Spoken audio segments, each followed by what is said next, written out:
আপনারা জানেন আমরা গণভোটের দাবি করেছি সংবিধান কিছু সংস্কারের জন্য। একটি দল সংস্কার চায় না, আগের পুরানো কায়দায় দেশ চালাতে চায়। আমরা বলেছি সংস্কার যদি না হয় তাহলে শহীদের রক্তের সাথে বেইমানি করা হবে, এবং সেই জন্য আমরা গণভোটের কথা বলেছি। গণভোট সরকার বলেছে কিন্তু পেস লাগাই দিছে। সেটা হচ্ছে গণভোট এবং জাতীয় নির্বাচন একসাথে হবে তারা বলেছে। আসলে দুটো এক জিনিস নয়। জাতীয় নির্বাচন হচ্ছে রাষ্ট্র এবং দেশ পরিচালনার জন্য মানুষ কাকে ম্যান্ডেট দিবে তার একটি নির্বাচন। আর গণভোট হচ্ছে আমরা যে সংস্কারের প্রস্তাব করেছি সেই সংস্কারগুলো গৃহীত হবে কি হবে না তার একটি গণ ম্যান্ডেট। কিন্তু ওই দলটি আলাদাভাবে গণভোট চায়। কারণ হচ্ছে ঢাকা বিশ্ববিদ্যালয়ের কেন্দ্রীয় ছাত্র সংসদ নির্বাচন,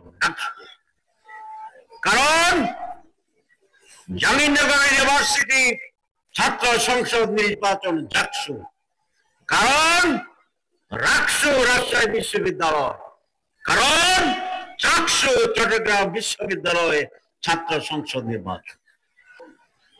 গভর্নমেন্ট তাদের ষড়যন্ত্রে পা দিয়েছে। যে সরকার জনগণের সাথে প্রতারণা করেছে এবং বিশ্বাসঘাতকতা করেছে, জনগণের মনের ইচ্ছার প্রতিফলন ঘটে না। মানুষ এবার পরিবর্তন চায়। বাংলাদেশে দুর্নীতিবাজদেরকে দেশের মানুষ আর ভোট দিতে চায় না, দখলবাজদেরকে মানুষ ভোট দেবে না, টেন্ডারবাজদেরকে ভোট দেবে না। জমি দখল, বাস স্ট্যান্ড দখল, টেম্পো স্ট্যান্ড দখল, মানুষের ব্যবসা দখল, এই সকল দখলের চির অবসান করতে হবে আগামী নির্বাচনে। এবং ইনশাআল্লাহ মানুষ বলে দুই দলকে দেখছি, এবার জামাত ইসলামীকে দেখবো ইনশাআল্লাহ। নিরাপত্তা বিষয়ক উপদেষ্টা ভারতে গিয়েছেন। আমরা দাবি করতে চাই সরকারের কাছে সেখানে কি আলোচনা হচ্ছে, বৈঠকে কি আলোচনা হচ্ছে, গোপনে কোন আলোচনা হচ্ছে কিনা এই জাতির কাছে তাকে সে সংবাদ সম্মেলন করে পরিষ্কার করতে হবে।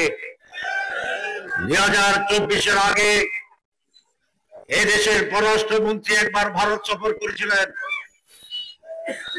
এবং এসে উনি বললেন ভারতের সাথে বাংলাদেশের সম্পর্ক হচ্ছে স্বামী স্ত্রীর সম্পর্ক।